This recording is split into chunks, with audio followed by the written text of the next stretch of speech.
Hello dear students. मेरा नाम अनिल कुमार श्रीवास्तव है।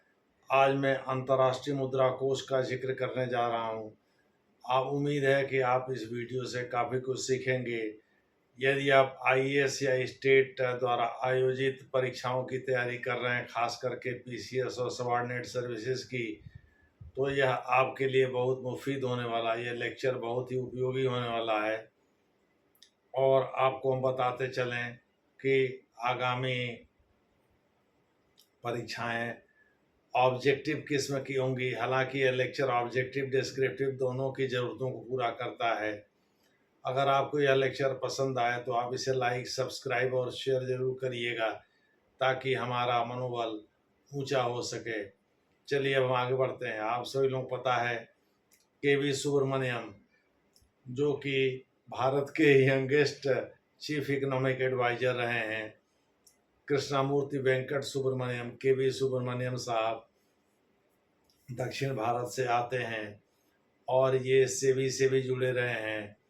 अंतर्राष्ट्रीय मुद्रा कोष में एग्जीक्यूटिव डायरेक्टर थे, पहले भारत सरकार के चीफ इकोनॉमिक एडवाइजर थे वित्त मंत्रालय में, यानी ब्यूरोक्रेटिक लैडर के टॉप पर थे। तो मोटे तौर पर आप कह सकते हैं कि केवी सुब्रमण्यम साहब को बहुत ज़्यादा अनुभव है। 1971 में तो इनका जन्म हुआ है, यानी मोटे तौर पर ये 50 साल से थोड़े से ऊपर आप कह सकते हैं कि हैं। 2021 में इनका 50 साल लगा था। ये 16 से 2018 से 2022 तक, 2018 से 2022 तक भारत सरकार के चीफ इकोनॉमिक एडवाइजर थे केवी सुब्रमण्यम। इनको अभी अंतर्राष्ट्रीय मुद्रा कोष हटा दिया गया है। आप सभी लोग पता है कि अंतर्राष्ट्रीय मुद्रा कोष का गठन 1944 में ब्रेटन वुड्स कॉन्फ्रेंस के बाद हुआ था। डेक्स्टर वाइट और जॉन मेनार्ड केन्स के प्रयासों के फलस्वरूप, ये दो जाने माने अर्थशास्त्री थे, डेक्स्टर वाइट और जॉन जॉन मेनार्ड केन्स, ये दोनों आज जाने माने अर्थशास्त्री थे। इन लोगों के प्रयास से अंतर्राष्ट्रीय मुद्रा कोष और वर्ल्ड बैंक, ये ट्विंस के रूप में साथ साथ में है। दरअसल इसमें वर्ल्ड लीडर की भी बहुत बड़ी भूमिका है। उसमें तो फ्रैंकलिन डी रूजवेल्ट, जो अमेरिका के चौथी बार राष्ट्रपति हुए थे, उसी के बाद 22वें संविधान संशोधन के द्वारा व्यवस्था की गई कि अमेरिका में 2 बार से कोई ज़्यादा राष्ट्रपति हो ही नहीं सकता, चाहे लगातार हो या बारी बारी से। यानी डोनाल्ड ट्रंप का यह आखिरी टर्म है, चूँकि एक टर्म राष्ट्रपति वो रह चुके हैं। और यह घटना भी 131 साल बाद घटी है, जब डोनाल्ड ट्रंप साहब जो है दूसरी बार राष्ट्रपति हुए जो बाइडेन के बाद। जो बाइडेन साहब भी उम्र दराज प्रेसिडेंट थे, ये भी 78 ईयर्स के हो ही गए हैं, ये भी उम्र दराज प्रेसिडेंट हैं। तो मोटे तौर पर आप कह सकते हैं कि हर देश, भारत तो इसे इसका फाउंडिंग मेंबर है। जिन 29 देशों ने इसकी स्थापना किया था उसमें भारत भी था, तो भारत तो इसका सदस्य रहेगा ही रहेगा। हालांकि इस बार कुछ अजीबोगरीब घटना घटी। बुल्गारिया की जानी मानी अर्थशास्त्री क्रिस्टलिना जॉर्जिएवा इसकी मैनेजिंग डायरेक्टर हैं, जो कि इसके प्रमुख चीफ की भूमिका निभाती हैं, यानी प्रेसिडेंट की भूमिका निभाती हैं, जो वर्ल्ड बैंक में प्रेसिडेंट कहा जाता है। ऐसा माना जाता है कि आईएमएफ पर यूरोपीय संघ का दबदबा है, जबकि वर्ल्ड बैंक की है, जिसको international bank for reconstruction and development भी कहते हैं, यानी पुनर्निर्माण और विकास बैंक भी कहते हैं अंतर्राष्ट्रीय। उस पर अमेरिका की का दबदबा है। ये दोनों विभिन्न देशों को कर्जा देने के मामले में थोड़े सख्त हैं। ये देशों को कर्जा देते हैं लेकिन उनके सॉवरेंटी का भी उल्लंघन करते हैं। इस पर कभी हम बाद में चर्चा करेंगे, कुछ चर्चा हमने किया भी है पहले, बाद में फिर चर्चा कर लेंगे। हर देश का जो वित्त मंत्री होता है उसका एक मेंबर, ये इसके बोर्ड ऑफ गवर्नर्स का एक मेंबर होता है, यानी कि आईएमएफ में, अंतर्राष्ट्रीय मुद्रा कोष में, इंटरनेशनल मॉनेटरी फंड में 191 सदस्य हैं। तो 191 का मतलब हुआ 382 बोर्ड ऑफ गवर्नर में मेंबर होंगे, जिसमें हर देश का 191 जो देश इसके सदस्य हैं वो उसके वित्त मंत्री इसके सदस्य होंगे ही होंगे, और एक अतिरिक्त सदस्य भी होता है, इसीलिए 382 की संख्या हो जाती है। उसके बाद वोटिंग के द्वारा ये तय होता है इसका मैनेजिंग डायरेक्टर कौन होगा। हालांकि मैनेजिंग डायरेक्टर को नॉमिनेट किया जाता है अमेरिका के द्वारा या यूरोपीय संघ के द्वारा। जो बोर्ड ऑफ गवर्नर्स इसका होता है, वही बोर्ड ऑफ गवर्नर्स मोटे तौर पर वर्ल्ड बैंक का भी होता है। वर्ल्ड बैंक सिस्टम की बात मैं नहीं कर रहा हूँ, वर्ल्ड बैंक की बात कर रहा हूँ, IBRD की बात कर रहा हूँ, वही उसका भी होता है। मोटे तौर पर आप कह सकते हैं कि बोर्ड ऑफ गवर्नर के मामले में और बहुत सारे फंक्शनिंग के मामले में वर्ल्ड बैंक और IMF एक जैसे ही हैं। ये केवल ब्रेटन वुड ट्विंस नहीं कहे जाते, बल्कि ब्रेटन वुड की बहुत सारी कार्यप्रणाली को इन्होंने आत्मसात कर लिया है। 1971 से अंतर्राष्ट्रीय मुद्रा कोष के मुद्रा जो है SDR के रूप में अपनाई जाती है। SDR $1 की तुलना में थोड़ा सा ज़्यादा होता है। भारत 5.8 SDR के साथ 13वें रैंक पर है। दूसरे शब्दों में भारत जो शेयर होल्डिंग का मामला है उसमें 13वें स्थान पर है, तो भारत की ज़्यादा चलती नहीं है। 40% तो अमेरिका जापान वगैरह मिला कर के अकेले हैं, शायद अमेरिका का अकेले 19% है। इस प्रकार से IMF पर अमेरिका और यूरोपीय संघ की दादागिरी चलती है या विकसित देशों की दादागिरी चलती है।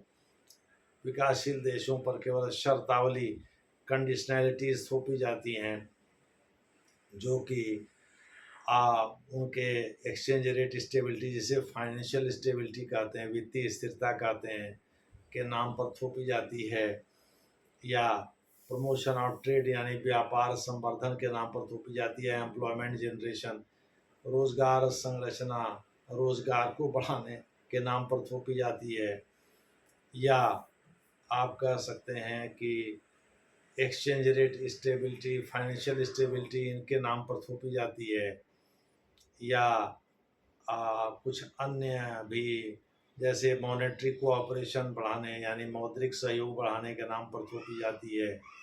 बहुत सारे मुद्दों को लेकर के ये काम करता है। अंतर्राष्ट्रीय मुद्रा कोष, जैसा मैंने शुरू में बताया, कि यह देशों को कर्जा बांटता है और देशों के सॉवरेनिटी का अक्सर उल्लंघन करता रहता है अपनी शर्तावली थोप कर। 14% से 18% इसका एनुअल ब्याज रेट होता है। ये सॉफ्ट विंडो नहीं है IDA की तरह से कि ये गरीब मुल्कों को कम ब्याज पर कर्जा दे दे। तो इसी के एग्जीक्यूटिव डायरेक्टर थे KV सुब्रमण्यम साहब, यानी कृष्णामूर्ति वेंकट सुब्रमण्यम साहब, इसके एग्जीक्यूटिव डायरेक्टर थे। इनको भारत सरकार ने इनके कार्यकाल के पूरा होने के 6 महीना पहले ये रिकॉल कर लिया। 1 नवंबर 2022 से ये कार्यरत थे। 1 नवंबर 2025 को इनका कार्यकाल 3 साल का पूरा होगा। 3 साल के लिए होते हैं, कॉन्ट्रेक्चुअल सर्विस है। 3 साल के लिए तो भारत सरकार के चीफ इकोनॉमिक एडवाइजर का भी पोस्ट या RBI गवर्नर का भी पोस्ट होता है कॉन्ट्रेक्चुअल सर्विस के आधार पर, लेकिन इसको भारत सरकार एक्सटेंड कर सकती है। इनका भी कार्यकाल 1 साल के लिए बढ़ाया ही गया था। तभी तो 2018 से 2022 तक ये भारत के मुख्य इकोनॉमिक एडवाइजर थे। तो इनको भारत सरकार ने इसलिए वापस बुला लिया क्योंकि ये पाकिस्तान को 1 अरब अमेरिकी डॉलर देने से रोक नहीं पाए। दूसरे शब्दों में, पिछले महीने पाकिस्तान को जो IMF के द्वारा बेल आउट पैकेज के नाम पर दिया गया था सहायता, दूसरे शब्दों में अंतर्राष्ट्रीय मुद्रा कोष ने पाकिस्तान को आर्थिक संकट से उबारने के लिए जो कर्जा दिया था उसको ये रोक नहीं पाए, जबकि भारत सरकार चाहती है भाई पाकिस्तान को एकदम से लपेट दिया जाए, यानी दूसरे शब्दों में आर्थिक संकट से जूझने के लिए छोड़ दिया जाए। पाकिस्तान पर इसमें भौहें तनी हुई है नरेंद्र मोदी सरकार की। तो KV सुब्रमण्यम साहब, कृष्णामूर्ति सुब्रमण्यम साहब इसको रोक नहीं पाए, इसलिए भारत सरकार इनसे नाराज चल रही थी। इसलिए इनका कार्यकाल 6 महीना पहले टर्मिनेट कर दिया गया।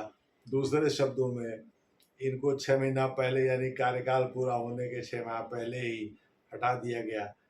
31 अक्टूबर के बाद इनका कार्यकाल पूरा होता, या 31 अक्टूबर तक तो कम से कम ये काम करते ही। 1 नवंबर को अगर इन्होंने पद धारण किया था तो 31 अक्टूबर तक तो इनका कॉन्ट्रैक्ट था ही।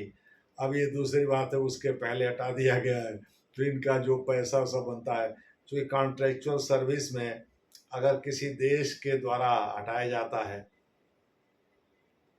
तो उसको पूरा कंपेंसेशन देना होता है भारत सरकार के अनुच्छेद 309 और 10-11 के हिसाब से। यानी कि कॉन्ट्रेक्चुअल सर्विस जो करार संबंधी सेवाएं होती हैं, जो अनुबंध संबंधी सेवाएं होती हैं, अगर उनको समय से पहले टर्मिनेट किया जाता है तो उसको पूरा कंपेंसेशन देना होता है। वो भारत सरकार के लिए बड़ी बड़ी चुनौती नहीं है भाई। इनकी सैलरी मान लीजिए कुछ करोड़ में रही होगी, अब सैलरी वगैरह को अनुबंध के आधार पर जो सैलरी होती है उसको कोई बताता तो नहीं है, लेकिन निश्चित रूप से कुछ करोड़ में रही होगी सालाना। जो कि एग्जीक्यूटिव डायरेक्टर थे, कार्यकारी निदेशक थे। और पहली बार अंतर्राष्ट्रीय मुद्रा कोष ने हमें भी बता दें कि एक डिप्टी मैनेजिंग डायरेक्टर की भी नियुक्ति किया है। क्रिस्टेलिना जॉर्जिएवा तो इसकी मैनेजिंग डायरेक्टर हैं, लेकिन गीता गोपीनाथ जो है भारतीय मूल की ही हैं, वो इसकी डिप्टी मैनेजिंग डायरेक्टर हैं। हालांकि ये फंड क्यों नहीं रुका इसके लिए केवल कृष्णामूर्ति सुब्रमण्यम तो उत्तरदायी नहीं है। गाज तो गीता गोपीनाथ पर भी गिरना चाहिए, वो भी भारतीय मूल की हैं और वो भी एक जानी मानी अर्थशास्त्री हैं, लेकिन उनके ऊपर अमेरिका का हाथ है, शायद इसीलिए उनको भारत ने नहीं हटाया है।